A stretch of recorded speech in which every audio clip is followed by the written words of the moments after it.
I think the U.S. should bring regime change to the U.K. I agree. We'll welcome you as liberators. Let's go! Actually, all right. we don't have a single good political party in the UK right now. Genuinely, I'm not joking. I'm not overstating it. You would be able to do nothing if we did invade. Yeah, pretty much. Well, I mean, our army is the lowest number since the Napoleonic Wars. I think we only have a couple of thousand active troops. Trump, if you're listening, this is going to be easy. Are we ready for an entirely Muslim state in our country yet? I don't know. The first Sharia state admitted to the in Union? England? Are things sort of shifting politically? Shifting in what sense? So in 2024 we had the last election.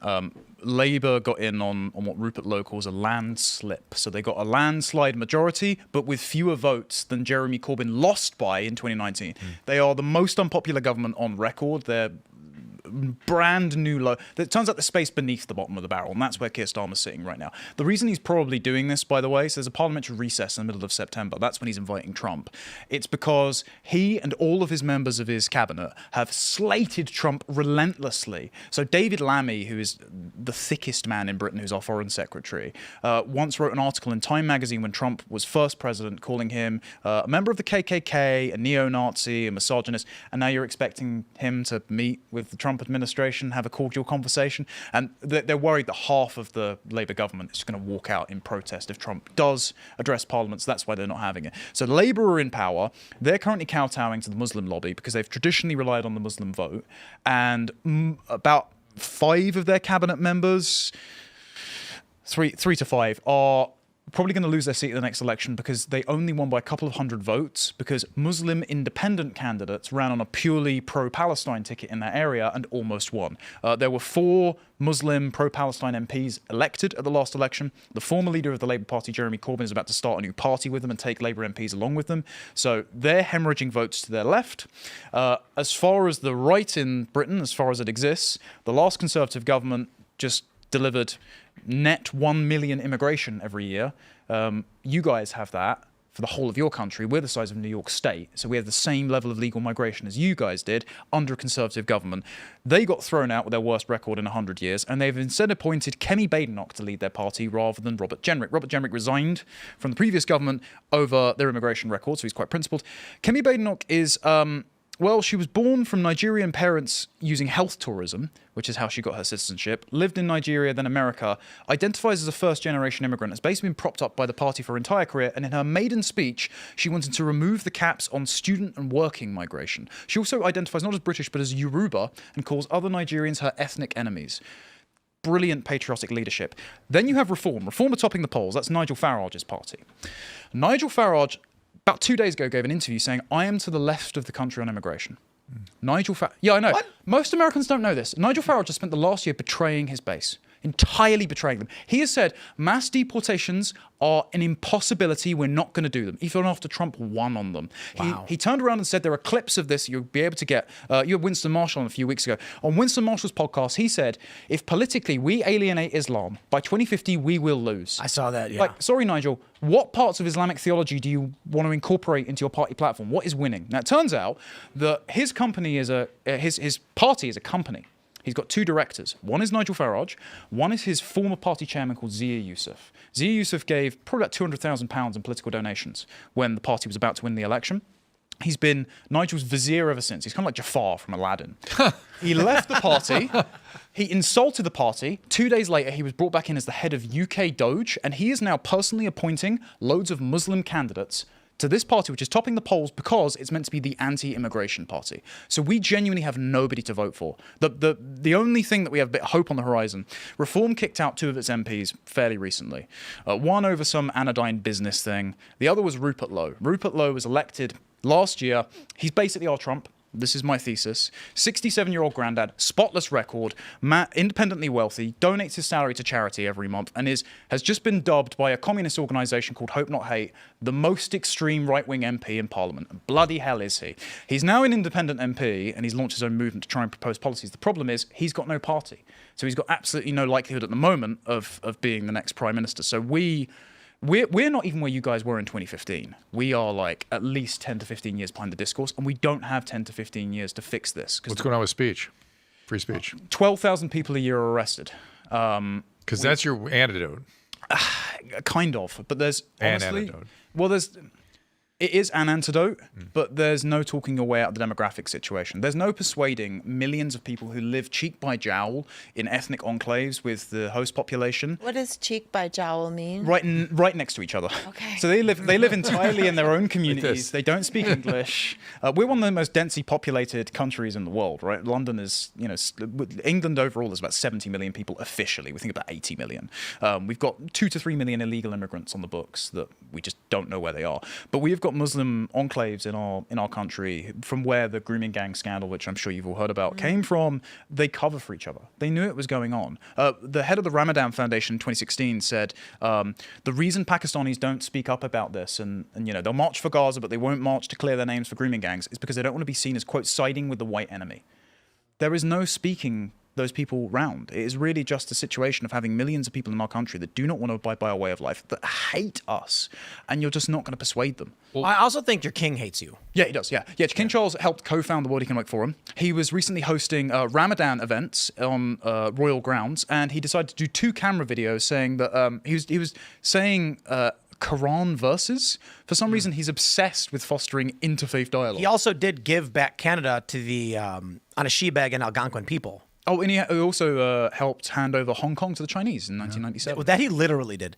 He did a land acknowledgement for the Anishinaabeg and Algonquin in Canada as the King of Canada, arguing that they've never ceded this land, implying that he doesn't. He like that statement from him is recognizing he is. I am illegitimate here. Right, exactly. That's an illegitimate claim to the land. Also, Emmanuel Macron came over about 2 days ago and gave a speech to Parliament. So we let that treacherous frog address it, but not President Trump. And the king then gave a speech at a banquet where Macron and Starmer were present. And he also said, we need to tackle the challenge of irregular migration. They're euphemizing it as irregular, not illegal. When irregular, we've had 20,000 men so far this year, 180 odd thousand total since 2018, break into our country via boat from France. We have a literal moat surrounding our country. There should not be a single illegal immigrant coming in, but we still let them come in. The majority are Afghans and Eritreans who commit sex offences at 20 times the rate of a British national. I have heard from, let's say, credible intelligence tip-offs, they're smuggling weapons in and they're recruiting from jihadist camps in Afghanistan. We've already caught multiple Iranian nationals who are spying on behalf of Tehran that came in through this route. So we are just battery farming jihadists at the public expense. It costs us £14 billion a year to house them in 4-star hotels with private healthcare. Oh, wow. Yeah. So actually, Tim, next time I go, I'm just going to lie and claim I'm Eritrean. Just land in France, hop on a rubber duck, come over, and I'll be paying for your bloody hotel. You just call that California. Yeah. Or New York. What does it say about like your system and by large, like European, American, Australian systems where we consistently keep voting less immigration, less immigration, less immigration, and we get the opposite every single time? Since 1974, in every election and referendum, we voted for less migration. I don't know, but Donald Trump, he sent in the boys. The boys are coming in and people are getting pissed. Yeah. He just raided a bunch of pot farms and the left is coming out. I love this. ICE raided marijuana farms and found child slave labor. And the left said they're kidnapping children from produce farms. It's like, wow. How will we possibly drug ourselves to accept living in California if children aren't harvesting marijuana crops? It's a pretty salient question. I don't know. I think we should occupy California. Like, I think Trump, the federal government, should go and just put a rigid federal authority over. I mean, listen, this is not unconstitutional. Trump has the authority to invoke the Insurrection Act and go into California and say the laws are not being followed. There are children slaves on these farms. Just with that information alone, Trump can say, he can go light. He can say, Gavin Newsom, I am telling you right now, if you do not give me a report, you don't have to report to me, but I'm saying if the federal government does not get an assessment of the law enforcement against child slave labor on the farms in your state, the feds, we will invoke the Insurrection Act and we will bring militarized control over your state for that reason. Can you do that after you liberate London, please? You'll be very interested in this. For the last 3 or so months at least, the main topic that's dominated the UK discourse, get ready to drink chat, civil war. Now, we don't talk like this in our country. It's not a thing that we've really spoken about since, the 17th century. The Brits are quite shy and polite and reserved. But now you've got former government advisor Dominic Cummings, who'd be a fantastic guest on the Culture War, by the way, coming forward and saying, yeah, I was doing riot briefings in 2020. You cannot underestimate the level of delusion these politicians have and their urge to project to the public like they want to still pretend they're in control. And all they seem to be doing is clamping down on people noticing the problem rather than stopping the immigration and multicultural appeasement policies that have led to this problem. And there's an academic called David Betts who works at King's College London, and he's studied war literature for a very long time. He wrote 2 very good pieces in Military Strategy magazine on this, and he's become an overnight celebrity because all he said was, I've just been studying the fact that, well, in the next 3 to 5 years, by all available metrics, you've got divisive identity politics, you've got the state clamping down on the native population, saying that they've become aware of the downgrading in status, and so they can't notice this on social media. They're still importing jihadists, and it's likely we're going to get vigilante attacks on critical infrastructure. So within 3 to 5 years, you're probably going to have a civil war kick off, and you're going to lose 20,000 lives a year. And people are going, well, why are you saying this now? Why aren't you telling the government? He went, I've been telling the government for 10 years. The reason I've gone in front of cameras is because they aren't listening. Maybe they want it. Possibly. I would, okay, so there might be 2 groups that want it. Or rather, there might be one group that wants it, one group that doesn't. I genuinely think that we are run by, yes, demented ideological socialists, but also total crippling midwits. There's an interview with Keir Starmer where he says, I don't have a favorite book and I don't dream. I don't think the man has an internal monologue. He says he doesn't dream. It's in The Guardian, genuinely. There's look up Keir Starmer doesn't dream, and it was. He doesn't read either. It's even worse. Yeah, well, quite. He's also denounced a speech that he gave fairly recently where he said Britain's becoming an island of strangers. It's the only time he was remotely sensible, and he said, "Oh, I didn't read what was written on the cue cards for me." He's like, he's just Ron Burgundy running our country. But there is a group that definitely wants some kind of conflict. And wow, he doesn't dream. Yeah, he probably has an IQ of about 100. Should we have like You've got to, if you want to be president, they do that thing where they ask you to look on the chart of what an apple looks like in your mind. Yes. And then you've got to if you select anything below like at least 5 or 4, it's just like, I'm sorry, you're ineligible. Yes. Yeah, I mean, it's like the Civil War talk. It's not surprising because it's like if you have an entire, I mean, Carl Benjamin said over and over again, like the Englishman is actually maybe possibly even more conservative than the median American. And it's like if you have a huge contingent of the population that's very angry and they don't have a population that represents them, or sorry, a party that represents them, like what do you think is going to happen? So this one. Just you bring them in and say, congratulations, you want to file to run for office. Tell me, when you visualize an apple, which number do you see? And Keir Starmer goes, 5. And it's like, okay, well, you are ineligible. And we can be nice and say 1 through 4 is okay, but 5 isn't. You think you could pass the breakfast test? I suppose people get upset, though, because they're like, what is it called? It's aphantasia. Is that what it is? When you can't visualize something in your mind? Well, I don't know, man. He literally wrote the textbook on how to apply human rights law that was passed under Tony Blair to block deportations. He once, I think it was in 1988, he told a socialist newspaper that all immigration law is underwritten by racism. And then we wonder why we're just importing millions of dependent third worlders. What if there are literal demons? You know, because we talk about mass formation psychosis. I'm somewhat being facetious, but sometimes I look at the zombification of people. Like we were talking with Naomi Best earlier, and she's the story of being struggle sessioned and people saying, you're making us unsafe. And I'm like, are those demons? Like, are these zombies? Are these people conscious, reasoning individuals? There was a book written by one of the Vatican's lead exorcists where he says that people are primed for demonic possession when they're in a state of faithlessness and chronic vice. And so if you're in a civilization that is godless, addicted to drugs, constantly consuming slop on television, and has nothing to believe in but ideological politics, well, I might think they might be empty vessels. You might be able to convince me that your average NPC anti-to protest It's is quaint like that you said television and left this out of it. Well, yeah, this is quite the Black Mirror, but Yep. But the only so I am very tech skeptic. The only beneficial thing about this, though, is that this is what's turning a hell of a lot of young men right wing, especially video content, because you cannot deny the downsides of diversity if you are seeing it put in front of you all the time. And this is why our government is obsessed with what Douglas Murray calls second order concerns. They're obsessed with controlling speech online about the thing rather than addressing the actual thing itself. So there's a new independent commission on community and cohesion. It's meant to be like an independent group. It's a state front, right? Well, I'll finish. They've got there, and they're meant to be investigating the causes of civil conflict, riots, and upset about immigration. And what's their preformed conclusion? Well, there's too much Islamophobia online, so we've got to censor it. Second, what do you call it? Second order? Second order effects. But that makes sense from the analogy that I use. I say that we are chickens in a chicken coop, and it's meant to be somewhat silly, but the general idea is, I got a chicken coop. I don't care what they do every day. as long as they make eggs. If at any point there is some kind of tumult, I'm going to say, stop the tumult. I want the eggs. I don't care why they're fighting. I want them to stop fighting. So in this regard, they're saying, I don't care what their problems are. I want them not to know about it. So the famous quote from Harriet Tubman, I've freed many slaves. I would have freed many more if only they knew they were slaves. It's an interesting quote, but when you expand what it means psychologically, it's that if people can't conceptualize of something, it doesn't exist to them. Perception is reality. So if they're saying, look, we've got a bunch of young men that are seeing this problem, is there a way by which we can reduce their ability to communicate to each other so they can't have an organized front? Then the problem is solved.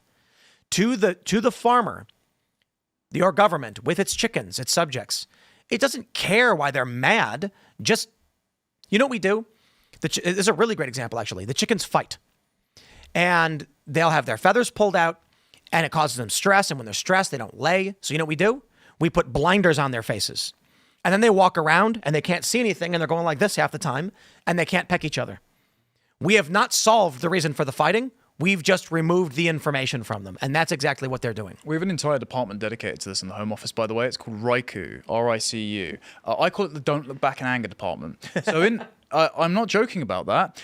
Whenever there's a terrorist attack in the UK, the government controls the front page of newspapers. They tell them what to run to ensure that the public do not blame Muslims for it. But to your point, that's exactly why I think the phones are amazing. I think we got into this point, Tim, to your point, like zombies. We kind of like got into this zombie sleepwalking space during, say, like the 90s, the early 2000s. And it's not like you couldn't say your own thoughts, but when basically there was one narrative being put out on all of the networks and there was no, independent media, no way to just, get on your live stream and say things, then we developed this groupthink. We were talking about this earlier. One of the big ingredients of groupthink is self-censorship and the illusion of unanimity. And the more that you believe that you're the only one who thinks something, the less likely you are to speak up and say something different. And then the more that you conform your behavior to fit into what you think is the unanimity that you live in, the more you start to mentally conform to that as well. And so you're absolutely right. I think that, the independent media is making the establishment extremely uncomfortable. I think it's a huge threat in a really good way. And Tim, just one more thing I want to say to your point about demons. I know you were kind of like kidding about that, but Half kidding. I'm not sure he is. It's an interesting little thing I don't know if you're aware of this or not, but in the Bible, are you familiar with I am legion for we are many? Remind me. Yeah, so there's this man, and he's supposed to be like the town crazy man. And I'm going to get the story probably not exactly right, so feel free to correct me in the chat. But basically, Jesus comes to him and says, basically, like, what's going on with you? And the man says, I am legion for we are many. And a lot of people point at that and say, okay, that's like some weird pronoun stuff there, right? Like when people start getting confused about we, me, they, referring to themselves in these ways. And so then Jesus basically says, demons, leave this man and go into those pigs. And then the pigs run off the edge of the cliff and die, and the man is fine. So that's the I am legion for we are many story. I believe in God, and I don't know beyond that what I believe, but I certainly believe I have witnessed things that I don't believe are adequately explained by modern science, which I don't immediately take to mean as magic. I just take it to mean something I don't yet understand or can explain. And I think when people say things like, I don't believe in demons, that's hokey pokey nonsense, my response is, could there be other dimensions? Could there be a different way to explain the concept of demons in a more secular and scientific way? In which case, the argument is we have simply not yet been able to discover or discern what kind of entities and forces exist out there. Forms of energy, whatever it might be. And the idea that humans have discovered everything is silly. The discovery of the charged electromagnetic spectrum rewrote how we saw reality. And then we were like, holy crap. The discovery of air thousands of years ago. So I have witnessed things recently that I would describe as paranormal. But when I say paranormal, I mean, we don't just have a means of explaining it, but certainly humans have experienced enough of this stuff and it's been written about that while some of it certainly is made up, stupid, hokey BS, there are legitimate claims and cases of honest, rational human beings who have experienced something that isn't reasonably explained by what we know in science. Now, you can also take a look at the stories of pilots who say there's one recent story where a guy said he was flying a plane and an orb floated to the left of his plane and seemed to lock to the plane so that when he banked left, it moved perfectly with the plane. There's tons of stories of rational pilots saying, not only did I see it, radar picked it up and that guy saw it too. So when I say things like demons, possession, mind control, I think there is a strong possibility that these things actually exist. And I try to rationally explain how it is. The first time I experienced the mass formation psychosis, I had worked at Vice. Made a bunch of friends. We went around traveling the world covering the news. We would then come back and produce a video and publish it. A couple years after that, probably about 2 years after leaving Vice, I said, I am going to go to Sweden. And I got messages from people from Vice saying, don't do it. People I'd gone to reports and field reporting with. And I said, why not? I'm doing literally what I've always done. And they said, because Trump is wrong, so don't go. Oh. And I said, I agree Trump is wrong, and I'm going to go prove him wrong. And they said, no, it's not worth it because you're going to prove him right. And I was like, wait, dude. I was like, you and I used to go and cover these things. I'm doing the exact same thing. And they were like, yeah, but Trump is bad and it's white supremacy, so you can't do it. I got like 4 or 5 messages from Vice reporters saying, do not go. Give the money to a Muslim refugee resettlement thing. A couple people said that, and I was just like, I don't know what you guys are talking about. Then they started calling me a white supremacist. And I'm like, how did in 2 years, people that had an entire worldview nearly identical to mine turn into whatever this zombie is? Social contagion. Within 2 years, their entire worldview rewritten? Blew my mind. Yeah, I mean, I think you see the demonic hold firsthand when you watch these pro-abortion activists celebrate having multiple abortions. You can't explain that without demonic intervention. I mean, this is a country that's sacrificed 60 million unborn children onto the altar of the system.